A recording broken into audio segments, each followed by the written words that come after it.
আগামীবার হয়তো আমরা থাকবো না, বা যেই থাকুক না কেন, আমরা সরকারি কর্মসূচিতে আদেশ দিয়ে গেছি যে আগামীবার যেন তো হাসিলটা 3%-এর উপরে যেন না হয়। যে এই 5% হাসিলটা একসময় এটা 3%-এ ছিল, 5% হাসিল আমার মনে অনেক বেশি। তারপর আরেকটা আলোচনা হয়েছে গরুর হাটের ব্যাপারে। এবার দুই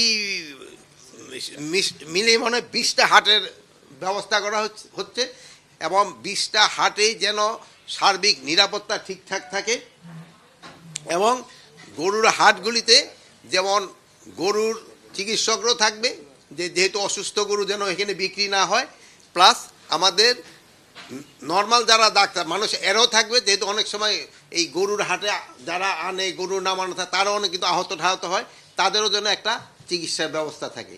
আর একটা জিনিস বলা হয়েছে, এই গরুর যে গাড়ি এইগুলি আসবে, ট্রাকগুলি, এগুলি কোনো অবস্থায় রাস্তায় নামানো যাবে না। এটার জন্য প্রত্যেকটা হাট তার তার নিজস্ব বন্দোবস্ত করবে, যেটা নিয়ে রাস্তা থেকে অনেক দূরে হবে, এবং প্রত্যেকটা হাটে আইন শৃঙ্খলার জন্য পর্যাপ্ত সংখ্যক আনসার রাখবেন প্রশাসক মহোদয়রা। ওনারা আর যারা ওই থাকে ওই যে হাসির আনার জন্য যারা রাখে ওই কী বলে ওইগুলি রে ভলান্টিয়ার, ওইগুলি সাধারণত হাসিলের জন্য, কিন্তু আইন শৃঙ্খলার জন্য রাখবেন প্রশাসক মহোদয় আনসার। কোরবানি কিন্তু 3 দিন হতে পারে, বাট প্রথম দিনে প্রায় 90-95% হয়ে যায়, পরে আরও পরের দিনও আবার কিছু হয়, এরপরও আবার আছে 2-1 জন কিছু করে।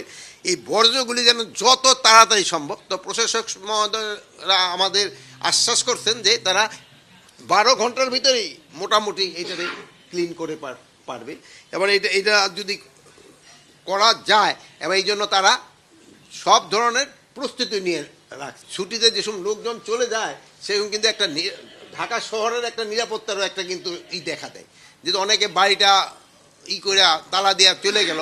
এই জন্য তো আমাদের বাহিনীগুলি তো সজাগ থাকবেই, প্লাস আমরা প্রশাসক মহোদয়কে অনুরোধ করছি জনগণকে যেন সচেতন করে দেওয়া, তারাও গেলে যেন প্রপারভাবে রেখে যায়। তারপরে আবার তারা যেমন ইলেকট্রিসিটি এইগুলি যেন ঠিকঠাক মতো বন্ধ করে যায়, তা না হলে অনেক সময় আছে ইলেকট্রিসিটি ঝামেলা হইতে পারে, আগুন ঠাগুনের, এইগুলির দিকে একটু খেয়াল রাখা।